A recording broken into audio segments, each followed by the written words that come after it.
A paz do Senhor Jesus, neste versículo Deus vai falar contigo. Ezequiel 37, versículos seguintes. Veio sobre mim a mão do Senhor e o Senhor me levou em espírito e me pôs no meio de um vale que estava cheio de ossos.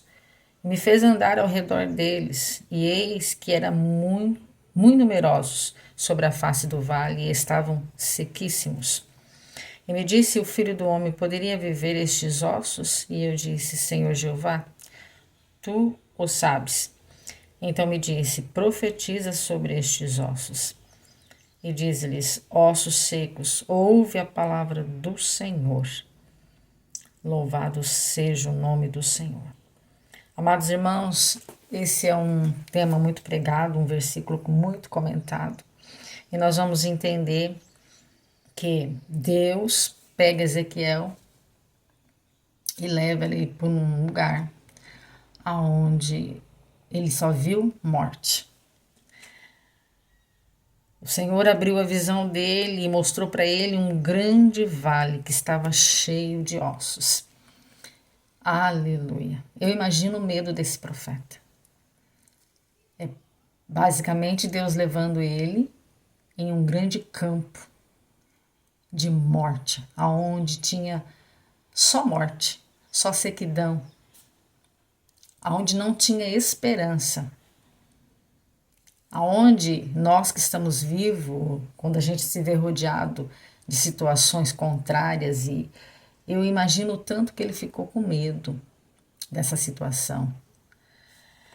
Mas o texto vai dizer que, apesar de ser um cenário de morte, apesar de ser um monte de osso, um monte de cabeça, eu fico imaginando, irmãos, o cenário. Para e pensa um pouquinho, você está dentro de um grande cemitério que só tem pessoas mortas e faz muito tempo que estão ali. Então eles estavam, o texto diz que eram numerosos e que eles estavam sequíssimos, ou seja, não existia nenhuma visão em que poderia dizer eles vão reviver. Não há esperança para esses. Louvado seja o nome do Senhor. Mas o Senhor pega ele pela mão e faz ele andar e vê a situação ali.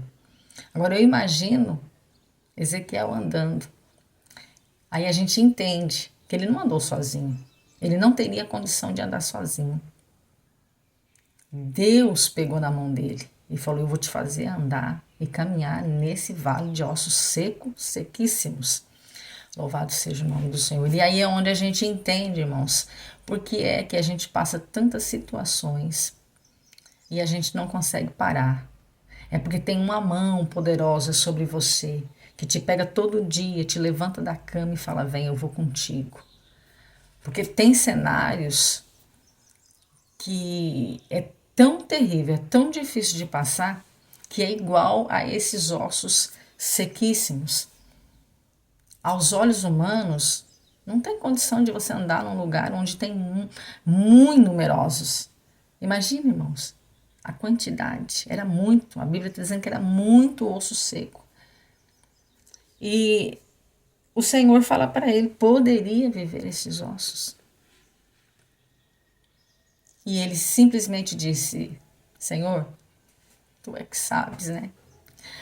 Ele estava dizendo: eu não sei de nada, eu estou aqui porque o Senhor me trouxe, estou caminhando porque o Senhor está carregando, me pegando pela mão, mas eu sozinho, por mim mesmo, eu não tenho condição de nada, eu não posso falar nada, eu não sei de nada, eu preciso de uma direção do Senhor, eu preciso ouvir a tua voz, eu preciso das suas instruções. E quantas vezes nós precisamos das instruções de Deus porque nos sentimos perdidos, nos sentimos estarecidos, nos sentimos ali sem uma atitude, a gente fica assim. E Deus vem aqui, vou te pegar pela mão e tu vai caminhar nesse vale de ossos secos. Louvado seja o nome do Senhor. E Deus dá a ele uma direção e fala assim: olha, profetiza sobre esses ossos. E quando eles ouvirem a voz do Senhor, eles vão entender que quem está falando é o dono da vida. Estou aqui parafraseando. E ainda ele diz assim: olha, e eu não vou só fazer os ossos se encontrar um no outro. Eu também vou trazer nervos sobre vós e farei crescer carne. Deus está falando aqui de restituição, Deus está falando aqui de conserto, Deus está falando aqui, irmãos, de colocar tudo no lugar. Eu não sei em que fase que está a sua vida, eu não sei se você está se sentindo como esses ossos secos, eu não sei se você está sem esperança, eu não sei se você perdeu já a sua fé, mas Deus, nesta manhã, Ele está dizendo: eu sou Deus. Quando eu libero uma palavra sobre a vida de alguém, aonde tem morte chega a vida, aonde quem está parado começa a trabalhar novamente. Quem perdeu a esperança, eu chego com a esperança. Quem perdeu a fé, eu chego com a fé. Aleluia, porque a palavra de Deus, ela é poderosa. E nós vamos entender, e quem já conhece a história sabe, que Deus faz aquilo que falou para Ezequiel. Ezequiel profetizou e ali houve um grande movimento. E o texto diz que começou uma organização. Deus quer organizar a sua vida. Só que muitas das vezes, irmãos, para Deus organizar a nossa vida, vai dar uma bagunçada, vai mexer onde a gente não queria. Imagina, irmãos, aquele cenário de ossos secos, aquele cemitério enorme ali, e Deus usa a boca dele para ele profetizar acerca dos ossos, e os ossos começam a caminhar, cada um procurar ali o seu lugar certo, a cabeça, o braço, e começou aquela confusão, aquela poeirona. Imagina Ezequiel no meio daquela confusão. Então, muitas das vezes, Deus mexe na nossa vida, dá aquela turbulência e a gente fica sem entender. É Ele colocando o seu osso no seu lugar. Cada osso ficará no seu lugar, ou seja, Deus está organizando a casa. Nem sempre, quando acontece algumas bagunças, algumas situações, é para que a gente venha perecer, mas é para que aconteça a ordem, é para que aconteça aquilo que Deus quer fazer na nossa vida. E não, às vezes não é do jeito que a gente queria, não é na calmaria, não é num cenário gostoso, limpo, não. É no meio, às vezes, de um vento, é no meio, às vezes, de uma sujeira que apareceu. E louvado seja o nome do Senhor, o nosso Deus. Ele não tem problema de trabalhar em cenários desfavoráveis, porque esse cenário aqui era totalmente desfavorável, mas mesmo assim, ele profetizou. E Deus disse: eu vou colocar nervo, eu vou fazer crescer a carne. Ou seja, Deus estava dizendo: eu vou organizar o que está bagunçado, Ezequiel. Então, para você que talvez perdeu a esperança porque na tua casa não está do jeito que você queria, Deus está dizendo: eu sou o Deus que libero sobre a tua vida organização. Não será só você que vai servir a mim, mas toda a sua casa. Ai, Senhor, mas está tudo do jeito, não está bom. Deus está dizendo: calma, profetiza, levanta a sua mão.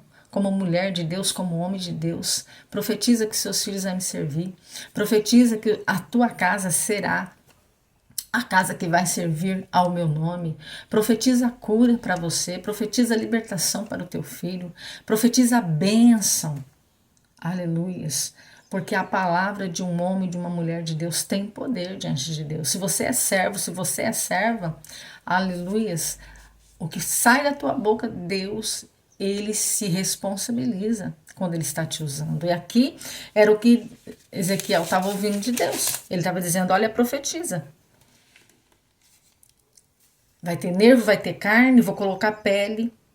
E ainda vou colocar o meu espírito e vivereis. Louvado seja o nome do Senhor. Deus está dizendo aqui que neste cenário de morte eu chego, eu organizo, eu coloco os ossos no lugar. Eu vou colocar nervo, eu vou colocar carne, vai ter pele, aleluia, e eu vou chegar com o meu espírito, e no lugar da morte vai ter vida, porque sou Deus, aleluia, louvado seja o nome do Senhor, aleluia, e ele creu, irmãos, nós temos que crer sobre aquilo que Deus tem falado conosco.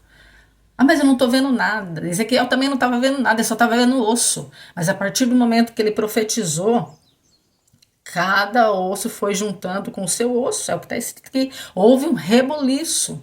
Aleluias. Saiba que quando você ora, você profetiza, não vai acontecer nada no literal, a não ser que Deus queira, e é claro, ele pode fazer isso. Mas primeiro vai acontecer no espiritual. Você tem que crer que você é uma pessoa que foi chamada para viver no sobrenatural de Deus, no espiritual. Você não caminha e você não crê naquilo que você vê. mas você crê naquilo que Deus falou, porque você sabe que Ele é poderoso. E Ele, nesta palavra, está dizendo: vou colocar cada osso no seu lugar, vou fazer um reboliço, vai ter vida. Sabereis que eu sou o Senhor. E Deus está dizendo assim, ó. E todos vão saber que eu sou Senhor e Deus da sua vida. O meu nome será glorificado na sua história, na sua vida, na sua família. Assim te diz o teu Deus. Curtam, comenta e compartilha.